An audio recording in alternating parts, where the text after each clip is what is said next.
Sir, ഏറ്റവും ഒടുവിൽ ഈ ഇസ്രായേൽ പലസ്തീൻ യുദ്ധം അവസാനിപ്പിക്കാൻ വേണ്ടി യുദ്ധം തുടങ്ങിയപ്പോഴേ ഖത്തർ കേന്ദ്രീകരിച്ചാണ് വെടിനിർത്തൽ ചർച്ച തുടങ്ങിയത്.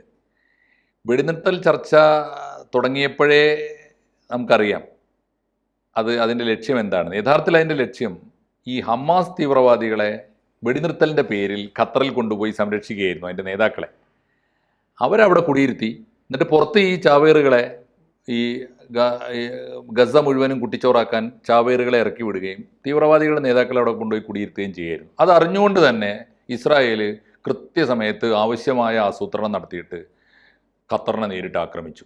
ഖത്തർ വിചാരിച്ചിട്ടില്ല. ലോകത്തെ അങ്ങനെ അറബ് രാജ്യങ്ങളെ അങ്ങനെ ആക്രമിച്ചു നിൽക്കുമെന്ന് ആരും കരുതിയിട്ടില്ല. അപ്രതീക്ഷിതമായി ലോകത്തെയും അറബ് രാജ്യങ്ങളെ വിശേഷിച്ച് ഞെട്ടിച്ചുകൊണ്ട് ഇസ്രായേൽ ആക്രമണം നടത്തി. ഇതിൽ സത്യത്തിൽ അറബ് ലോകത്ത് ഖത്തർ പ്രത്യേകിച്ചും ഞെട്ടിപ്പോയത് ഈ അമേരിക്ക ഈ വിവരം എന്തേ ഞങ്ങളോട് നേരത്തെ പറഞ്ഞില്ല. അമേരിക്ക ഞങ്ങളുടെ ചങ്കായിരുന്നല്ലോ. ട്രംപിന് ഞങ്ങളൊരു വിമാനമൊക്കെ സമ്മാനമായി കൊടുത്ത ആൾ അതൊക്കെ വാങ്ങിപ്പോയിച്ചിട്ട് പോയിട്ട് ആ പഹയൻ ഞങ്ങളെ ഒറ്റിക്കളഞ്ഞല്ലോ എന്നൊരു ഫീല് ഖത്തറിന് പ്രത്യേകിച്ചുണ്ട്. ഖത്തറിൻ്റെ വികാരം എന്ന് പറഞ്ഞാൽ വെറും ഒറ്റപ്പെട്ട വികാരമല്ല സാറേ, അതൊരു പാൻ ഇസ്ലാമിക് വികാരമാണ്. അറബ് ലോകത്ത് നിന്ന് ഇത്രയേറെ പാൻ ഇസ്ലാമിസം പ്രചരിപ്പിക്കുന്ന ലോകത്തിലെ എല്ലാ മൗലികവാദികൾക്കും അവിടെ സുരക്ഷിതത്വം അഭയം കൊടുക്കുന്നൊരു നാടാണ്. അതുകൊണ്ട് ഈ ഖത്തറിൻ്റെ കണ്ണീരിനെ കുറിച്ച് സാർ എന്താണ് നിരീക്ഷിക്കുന്നത്? അതായത് പുഷ്പ എന്ന് പറഞ്ഞിട്ടൊരു സിനിമ വന്നിരുന്നല്ലോ, അല്ലു അർജുൻ്റെ. അതെ അതെ, നമ്മുടെ നാട്ടിലൊക്കെ ഒരുപാട് പണം വാരിയ പടമാണ് ഈ പുഷ്പ എന്ന് പറഞ്ഞത്. അതില് അല്ലു അർജുൻ അവതരിപ്പിക്കുന്ന ഈ പുഷ്പ എന്ന് പറഞ്ഞ കഥാപാത്രം ഒരു കള്ളക്കടത്തുകാരൻ്റെ അളിയനെ കൊല്ലുന്നുണ്ട്, കൊല്ലുന്ന സീനുണ്ട്. പക്ഷെ കൊല്ലുന്നതിന് മുമ്പ് ഒരു ലൈവ് കോളിൽ ഈ കള്ളക്കടത്തുകാരൻ പുഷ്പയോട് അഭ്യർത്ഥിക്കും, ലൈവ് കോളിൽ വരിക, അവനെ ദയവ് ചെയ്ത് വിടണം, കൊല്ലരുത് എന്ന്. അപ്പോൾ പുഷ്പ പറയും, 5 മിനിറ്റ് മുമ്പ് വിളിച്ചിരുന്നെങ്കിൽ നമുക്ക് എന്തെങ്കിലും ചെയ്യാമായിരുന്നു എന്നിട്ട് വെടിവെച്ച് കൊല്ലും 5 മിനിറ്റ് എന്ന് പറഞ്ഞ പോലെയാണ് ഈ ട്രംപ് പറയുന്നത്. ഞാൻ ഖത്തറിനോട് മുന്നറിയിപ്പ് കൊടുത്തിരുന്നു, അപ്പോഴേക്കും കാര്യങ്ങളൊക്കെ കഴിഞ്ഞു പോയിരുന്നു എന്നാണ് ട്രംപ് ആക്രമിച്ചു കഴിഞ്ഞിരുന്നു, ഞാൻ മുന്നറിയിപ്പ് കൊടുത്തപ്പോഴേ. അതെ, ട്രംപ് ഒരു പുഷ്പയുടെ റോളിലാണ് ഇപ്പോൾ നിൽക്കുന്നത്, കളിച്ചുകൊണ്ടിരിക്കുന്നത്. അപ്പോൾ ട്രംപ് അനുഗ്രഹിച്ചതായിട്ട് ഇസ്രയേൽ പറയുന്നുണ്ട്. കാരണം എന്താണെന്ന് വെച്ച് കഴിഞ്ഞാൽ അമേരിക്കയോട് പറഞ്ഞിട്ടാണ് ഇതൊക്കെ ചെയ്തത്. അപ്പോൾ ട്രംപ് പറയുന്നത് എന്താണെന്ന് വെച്ച് കഴിഞ്ഞാൽ, ശരിയാണ്, ഞങ്ങളോട് നെതന്യാഹു എന്നോട് പറഞ്ഞിരുന്നു, പക്ഷെ ഞാൻ ആക്രമണം തടയാൻ വൈകി. അപ്പോൾ ഖേദകരമാണത്, ആക്രമണം തടയാൻ വൈകി.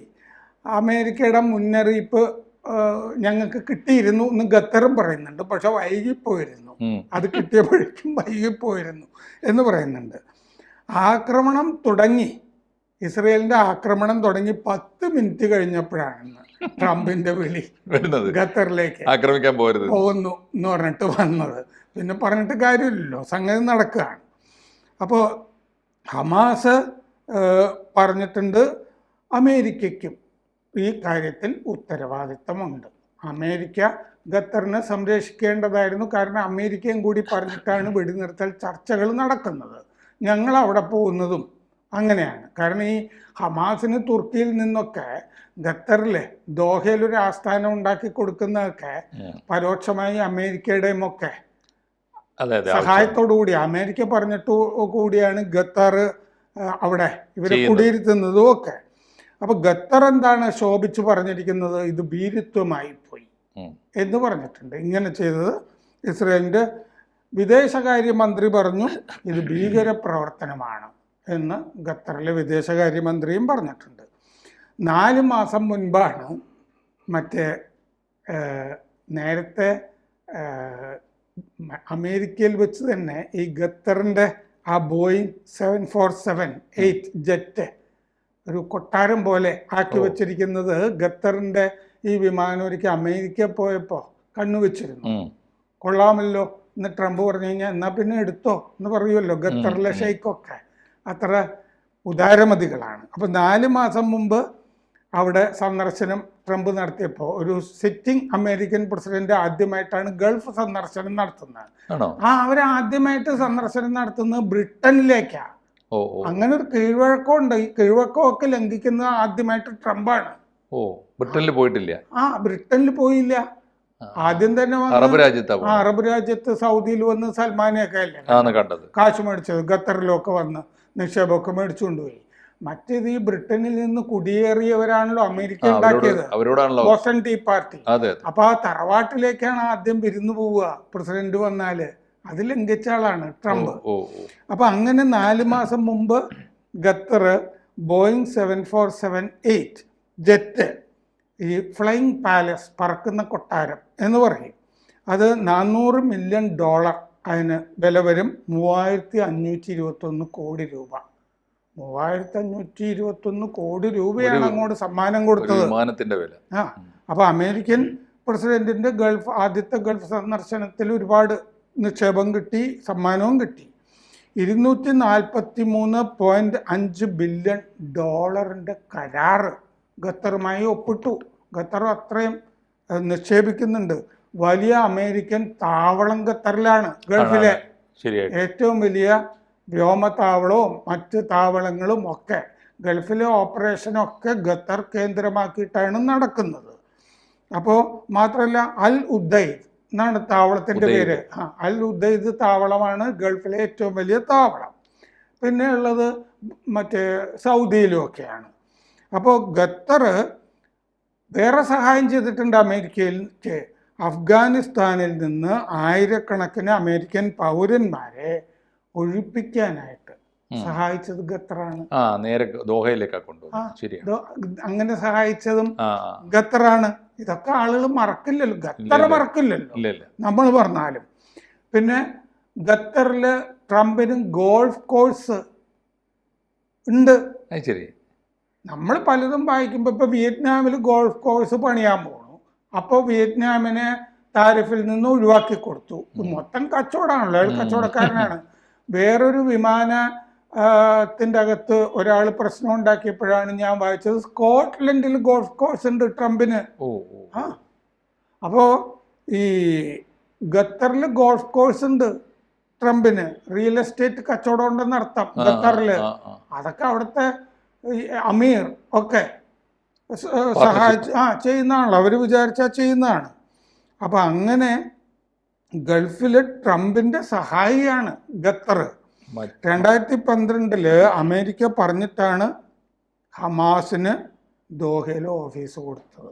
2012 അമേരിക്ക പറഞ്ഞിട്ടാണ് ദോഹയിൽ ഹമാസിന് ഈ ആസ്ഥാനം കൊടുക്കുന്നത്. അപ്പൊ ഹമാസും അമേരിക്കയും അത് പല ഭീകരന്മാരുമായിട്ട് അവര് പരോക്ഷമായ ബന്ധങ്ങൾ പുലർത്തുമല്ലോ. അവർക്ക് വേണ്ട അക്രമം ഒരു സ്ഥലത്ത് നടത്തണമെന്നുണ്ടെങ്കിൽ വാടക കൊലയാളികളെ പോലെ പെരുമാറിക്കോളും, കൊട്ടേഷൻ കൊടുത്താൽ മതി. അപ്പൊ അങ്ങനെ ചെയ്തത്. പലസ്തീൻ ഭീകരരുമായിട്ട് പരോക്ഷമായ വിനിമയം അമേരിക്കയ്ക്ക് ഉണ്ടായിരുന്നു പലപ്പോഴും.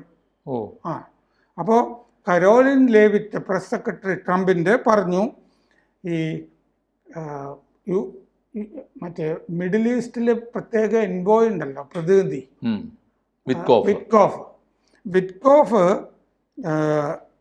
വിറ്റ്കോഫിനോട് ട്രംപ് പറഞ്ഞിട്ടാണ് വിറ്റ്കോഫ് പോയത്.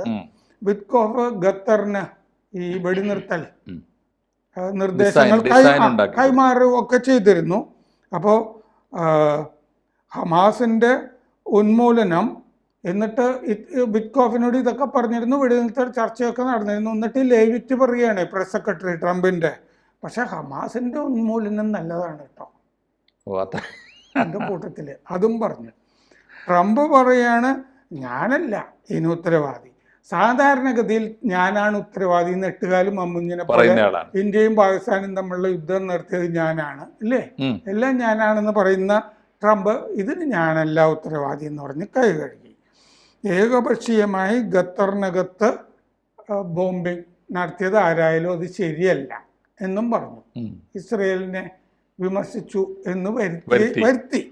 അപ്പോൾ അറബ് രാഷ്ട്രങ്ങൾ അമേരിക്കയെ ഒട്ടും ന്യായീകരിക്കുന്നില്ല ഈ സംഭവത്തിൽ. സൗദി, UAE, തുർക്കി, ഇറാൻ എല്ലാം ഈ ആക്രമണത്തിന് അപലപിച്ചിട്ടുണ്ട്. ഇതിനിപ്പോൾ വെടിനിർത്തൽ ചർച്ചകൾ തന്നെ അട്ടിമറിക്കപ്പെട്ടല്ലോ. തീർച്ചയായും ഇനി വെടിനിർത്തൽ ചർച്ചകളൊന്നും യാതൊരു സാധ്യതയുമില്ല. മാത്രമല്ല എനിക്ക് തോന്നുന്നു അറബ് രാജ്യങ്ങൾ ഇതൊരു ടെസ്റ്റ് ഡോസ് കൂടി ആയിരുന്നു തോന്നുന്നു ഈ ആക്രമണം. കാരണം ഖത്തർ മാത്രമാണ് കഴിഞ്ഞ കുറേ കാലമായിട്ട് ഇതിലൊരു ഒരു ഒരു, മധ്യസ്ഥൻ എന്ന റോളിലെങ്കിലും പ്രത്യക്ഷപ്പെടുന്നത്. ബാക്കി സാറ് ശ്രദ്ധിച്ചില്ലേ, ഒറ്റ അറബ് രാജ്യവും മിണ്ടിയിട്ടില്ലല്ലോ. അറബ് രാജ്യങ്ങളിൽ പല കാരണങ്ങളുണ്ടാവും അതിന്. ഒന്ന്, അറബ് രാജ്യങ്ങൾക്ക് വലിയ തോതിൽ ഇസ്രായേലിൻ്റെ സഹായം ആവശ്യമുണ്ട്, വൻകിട രാജ്യങ്ങൾക്കൊക്കെ. രണ്ടാമത്, അറബ് രാജ്യങ്ങളാണ് യഥാർത്ഥത്തിൽ ഫലസ്തീൻ ഇഷ്യൂവിൻ്റെ തുടക്കക്കാരും കാരണക്കാരും എന്ന ബോധ്യം അവർക്ക് ഇപ്പോഴെങ്കിലും വന്നിട്ടുണ്ട്. മൂന്ന്, ഇന്നത്തെ ഇസ്രായേൽ 48-ലെ ഇസ്രായേൽ അല്ല എന്നും ഇസ്രായേലിനോട് മുട്ടാൻ പോയാൽ ഇവർക്കൊക്കെ നഷ്ടപ്പെടാൻ ഒരുപാടുണ്ടാവും എന്ന ബോധ്യം അവർക്കുണ്ട്. ഏതായാലും ഖത്തറിന് കൊടുത്തിരിക്കുന്ന ഡോസ് ഒരു രാജ്യത്തിനല്ല, അതൊരു വലിയ ചരിത്രത്തിന് കൊടുക്കുന്ന ഒരു വലിയ മറുപടിയാണ്. അതുകൊണ്ട് അറബ് രാജ്യങ്ങൾ ഖത്തർ തിരിച്ചടിക്കുമെന്ന് പോലും പറഞ്ഞിട്ടില്ല. ശരിയായില്ല, നീതിയായില്ല, ഭീരുത്വമായി പോയി എന്നൊക്കെ പറഞ്ഞിട്ടുള്ളൂ.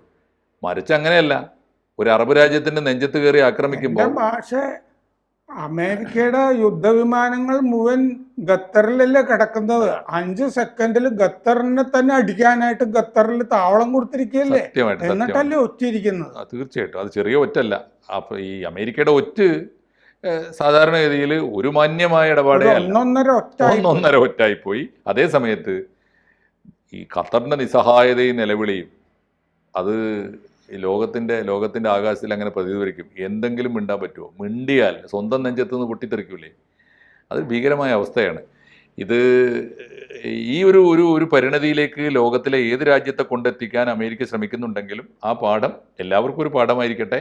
ഇന്ത്യ വളരെ കരുതലോടെ നീങ്ങുന്നുണ്ട് കഴിഞ്ഞ കുറച്ചു കാലമായിട്ട്. ഇന്നലെ നടന്ന ബ്രിക്സിൻ്റെ മീറ്റിങ്ങിൽ ഇന്ത്യയുടെ വിദേശകാര്യമന്ത്രി കൃത്യമായിട്ട് പറഞ്ഞിട്ടുണ്ട്, ഞങ്ങളെ നിർത്താൻ ഞങ്ങൾക്കറിയാം, ഞങ്ങളെ. ഖത്തർ അമീറിനെ മോദി വിളിച്ചല്ലോ. തീർച്ചയായിട്ടും അത് കറക്റ്റായിട്ടുള്ള നിലപാടാണ്. ആ നിലപാട് എല്ലാവർക്കും ഒരു പാഠമാകട്ടെ എന്നേ നമുക്ക് ഈ സമയത്തിൽ പറഞ്ഞു വെക്കാനുള്ളൂ. റൈറ്റ്. കൂടുതൽ വാർത്തകളും വിശേഷങ്ങളും നിങ്ങളിലേക്ക് എത്താൻ ABC മലയാളം സബ്സ്ക്രൈബ് ചെയ്യുക, ബെൽ ബട്ടണും അമർത്തുക.